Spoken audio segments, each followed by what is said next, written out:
In the year 1919, a virtually unknown German mathematician named Theodor Kaluza suggested a very bold and, in some ways, very bizarre idea. He proposed that our universe might actually have more than the three dimensions that we are all aware of. That is, in addition to left, right, back, forth, and up, down, Kaluza proposed that there might be additional dimensions of space that, for some reason, we don't yet see.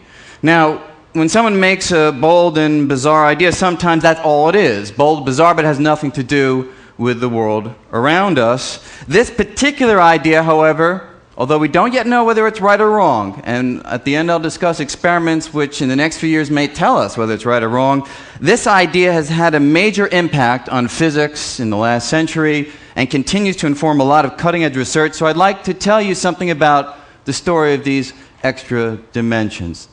So where do we go? To begin, we need a bit of backstory. Go to 1907. This is a year when Einstein is basking in the glow of having discovered the special theory of relativity and decides to take on a new project to try to understand fully the grand pervasive force of gravity.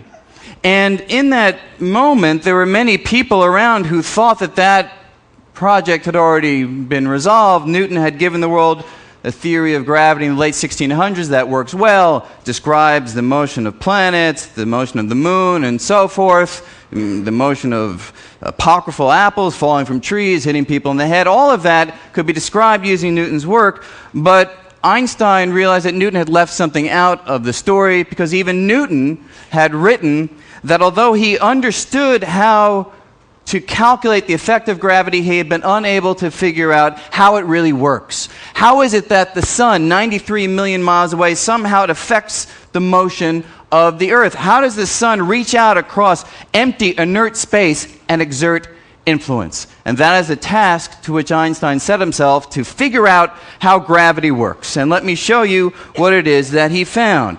So Einstein found that the medium that transmits gravity is space itself. The idea goes like this. Imagine space as a substrate of all there is. Einstein said space is nice and flat if there's no matter present. But if there is matter in the environment, such as the sun, it causes the fabric of space to warp, to curve, and that communicates the force of gravity. Even the Earth warps space around it. Now look at the moon. The moon is kept in orbit, according to these ideas, because it rolls along a valley in the curved environment that the sun and the moon and the Earth can all create by virtue of their presence. If we go to a full-frame view of this, the Earth itself is kept in orbit because it rolls along a valley in the environment that's curved because of the sun's presence. That is this new idea about how gravity actually works. Now, this idea was tested in 1919 through astronomical observations. It really works. It describes the data. And this gained Einstein prominence around the world. And that is what got Kaluza thinking. He, like Einstein, was in search of what we call a unified theory. That's one theory that might be able to describe all of nature's forces from one set of ideas, one set of principles, one master equation, if you will. So Kaluza said to himself, Einstein has been able to describe gravity in terms of warps and curves in space, in fact space and time to be more precise. Maybe I can play the same game with the other known force, which was at that time known as the electromagnetic force. We know of others today, but at that time that was the only other one people were thinking about. You know, the force responsible for electricity and magnetic attraction and so forth. So Kaluza says, maybe I can play the same game and describe electromagnetic force in terms of warps and curves. That raised a question. Warps and curves in what? Einstein had already used up space and time, warps and curves, to describe gravity. There didn't seem to be anything else to warp or curve. So Kaluza said, well, maybe there are more dimensions of space. He said, if I want to describe one more force, maybe I need one more dimension. So he imagined that the world had 4 dimensions of space, not 3. And imagined that electromagnetism was warps and curves in that 4th dimension. Now here's the thing. When he wrote down the equations describing warps and curves in a universe with 4 space dimensions, not 3, He found the old equations that Einstein had already derived in 3 dimensions. Those were for gravity. But he found one more equation because of the one more dimension. And when he looked at that equation, it was none other than the equation that scientists had long known to describe the electromagnetic force. Amazing. It just popped out. He was so excited by this realization that he ran around his house screaming victory, that he had found the unified theory. Now, clearly, Kaluza was a man who took theory very seriously. In fact, there's a story that when he wanted to learn how to swim, he read a book, a treatise on swimming, then dove into the ocean. This is a man who would risk his life on theory. Now, but for those of us who are a little bit more practically minded, 2 questions immediately arise from his observation. Number 1, if there are more dimensions of space, where are they? We don't seem to see them. And number 2, does this theory really work in detail when you try to apply it to the world around us? Now, the first question was answered in 1926 by a fellow named Oscar Klein. He suggested that dimensions might come in 2 varieties. There might be big, easy-to-see dimensions, but there might also be tiny, curled-up dimensions, curled up so small, even though they're all around us, that we don't see them. Let me show you that one visually. So imagine you're looking at something like a cable supporting a traffic light. It's in Manhattan, your Central Park. That's kind of irrelevant. But the cable looks one-dimensional from a distant viewpoint. But you and I all know that it does have some thickness. It's very hard to see it, though, from far away. But if we zoom in and take the perspective of, say, a little ant walking around, little ants are so small that they can access all of the dimensions. The long dimension, but also this clockwise, counterclockwise direction. And I hope you appreciate this. It took so long to get these ants to do this. But this illustrates the fact that dimensions can be of 2 sorts, big and small, and the idea is that maybe the big dimensions around us are the ones that we can easily see, but there might be additional dimensions curled up, sort of like the circular part of that cable, so small that they have so far remained invisible. Let me show you what that would look like.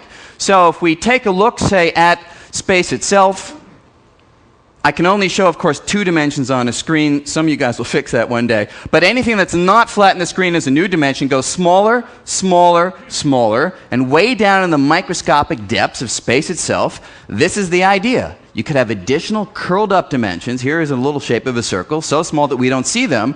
But if you were a little ultra microscopic ant walking around, you could walk in the big dimensions that we all know about. That's like the grid part.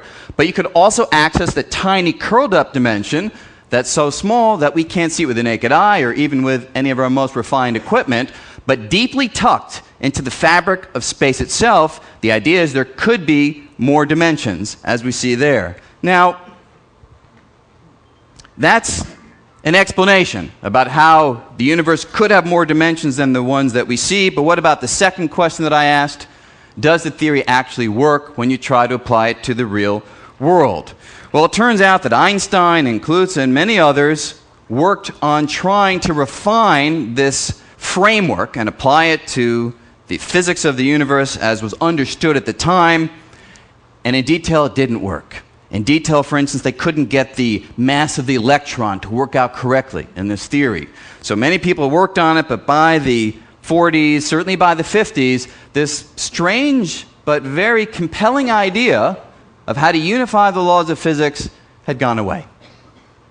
Until something wonderful happened in our age. In our era, a new approach to unify the laws of physics is being pursued by physicists such as myself, many others around the world. It's called superstring theory, as you were indicating. And the wonderful thing is that superstring theory has nothing to do at first sight with this idea of extra dimensions. But when we study superstring theory, we find that it resurrects the idea in a sparkling new form. So let me just tell you how that goes. Superstring theory, what is it? Well, it's a theory that tries to answer the question, what are the basic, fundamental, indivisible, uncuttable constituents making up everything in the world around us? The idea is like this. So imagine we look at a familiar object, just a candle and a holder, and imagine that we want to figure out what it is made of. So we go on a journey deep inside the object and examine the constituents. So deep inside, we all know you go sufficiently far down, you have atoms. We also all know that atoms are not the end of the story. They have little electrons that swarm around a central nucleus with neutrons and protons. Even the neutrons and protons have smaller particles inside of them, known as quarks. That is where conventional ideas stop. Here is the new idea of string theory. Deep inside any of these particles, there is something else. The something else is this dancing filament of energy. It looks like a vibrating string. That's where the idea of string theory comes from. And just like the vibrating strings that you just saw in a cello can vibrate in different patterns, these can also vibrate in different patterns. They don't produce different musical notes. Rather, they produce the different particles making up the world around us. So if these ideas are correct, this is what the ultramicroscopic landscape of the universe looks like. It's built up of a huge number of these little tiny filaments of vibrating energy, vibrating in different frequencies. The different frequencies produce the different particles. The different particles are responsible for all the richness in the world around us. And there you see unification, because matter particles, electrons and quarks, radiation particles, photons, gravitons, are all built up from one entity. So matter and the forces of nature all are put together under the rubric of vibrating strings, and that's what we mean by a unified theory. Now here is the catch. When you study the mathematics of string theory, you find that it doesn't work in a universe that just has 3 dimensions of space. It doesn't work in a universe with 4 dimensions of space, nor 5 nor 6. Finally, you can study the equations and show that it works only in a universe that has 10 dimensions of space and 1 dimension of time. It leads us right back to this idea of Kaluza and Klein that our world, when appropriately described, has more dimensions than the ones that we see. Now, you might think about that and say, well, okay, if you have extra dimensions and they're really tightly curled up, yeah, perhaps we won't see them if they're small enough, but, if there's a little tiny civilization of green people walking around down there, you make them small enough and we won't see them either. That is true. One of the other predictions of string theory. No, that's not one of the other predictions of string theory. But it raises the question, are we just trying to hide away these extra dimensions, or do they tell us something about the world? And the remaining time, I'd like to tell you 2 features of them. First is, many of us believe that these extra dimensions hold the answer to what perhaps is the deepest question in theoretical physics, theoretical science. And that question is this. When we look around the world, as scientists have done for the last 100 years, there appear to be about 20 numbers that really describe our universe. These are numbers like the mass of the particles, like electrons and quarks, the strength of gravity, the strength of the electromagnetic force. A list of about 20 numbers that have been measured with incredible precision, but nobody has an explanation for why the numbers have the particular values that they do. Now, does string theory often answer? Not yet. But we believe the answer for why those numbers have the values they do may rely on the form of the extra dimensions. And the wonderful thing is, if those numbers had any other values than the known ones, the universe as we know it wouldn't exist. This is a deep question. Why are those numbers so finely tuned to allow stars to shine and planets to form when we recognize that if you fiddle with those numbers, if I had 20 dials up here and I let you come up and fiddle with those numbers, almost any fiddling makes the universe disappear. So can we explain those 20 numbers? And string theory suggests that those 20 numbers have to do with the extra dimensions. Let me show you how. So when we talk about the extra dimensions in string theory, it's not one extra dimension, as in the older ideas of Kaluza and Klein. This is what string theory says about the extra dimensions. They have a very rich intertwined geometry. This is an example of something known as a Calabi-Yau shape. Name isn't all that important, but as you can see, the extra dimensions fold in on themselves and intertwine in a very interesting shape, interesting structure. And the idea is that if this is what the extra dimensions look like, then the microscopic landscape of our universe all around us would look like this on the tiniest of scales. When you swing your hand, you'd be moving around these extra dimensions over and over again, but they're so small that we wouldn't know it. So what is the physical implication, though, relevant to those 20 numbers? Consider this. If you look at the instrument, a French horn, notice that the vibrations of the airstreams are affected by the shape of the instrument. Now, in string theory, all the numbers are reflections of the way strings can vibrate. So just as those airstreams are affected by the twists and turns in the instrument, strings themselves will be affected by the vibrational patterns and the geometry within which they are moving. So let me bring some strings into the story. And if you watch these little fellas vibrating around, they'll be here in a second right there, notice that the way they vibrate is affected by the geometry of the extra dimensions. So if we knew exactly what the extra dimensions look like, we don't yet, but if we did, we should be able to calculate the allowed notes, the allowed vibrational patterns. And if we could calculate the allowed vibrational patterns, we should be able to calculate those 20 numbers. And if the answer that we get from our calculations agrees with the values of those numbers that have been determined through detailed and precise experimentation, this in many ways would be the first fundamental explanation for why the structure of the universe is the way it is. Now, the second issue that I want to finish up with is, how might we test for these extra dimensions more directly? Is this just an interesting mathematical structure that might be able to explain some previously unexplained features of the world, or can we actually test for these extra dimensions? And we think, this is, I think, very exciting, that in the next 5 years or so, we may be able to test for the existence of these extra dimensions. Here's how it goes. In CERN, Geneva, Switzerland, a machine is being built called the Large Hadron Collider. It's a machine that will send particles around a tunnel, opposite directions, near the speed of light.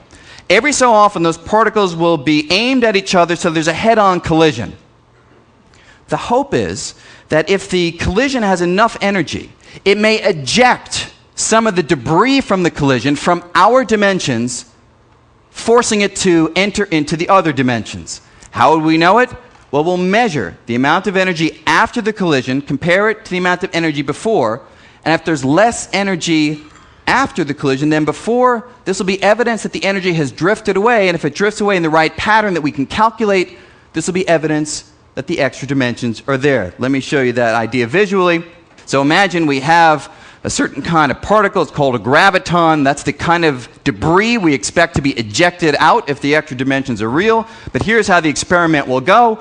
You take these particles, you slam them together, and if we are right, some of the energy of that collision will go into debris that flies off into these extra dimensions. So this is the kind of experiment that we'll be looking at in the next 5, 7 to 10 years or so. And if this experiment bears fruit, if we see that kind of particle ejected by noticing that there's less energy in our dimensions than when we began, this will show that the extra dimensions are real.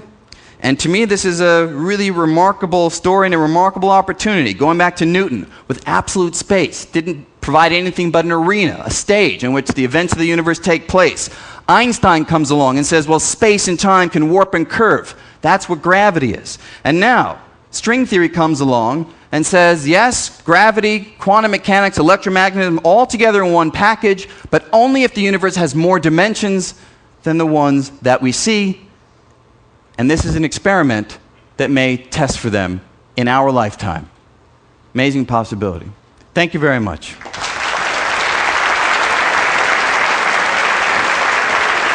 absolutely fantastic.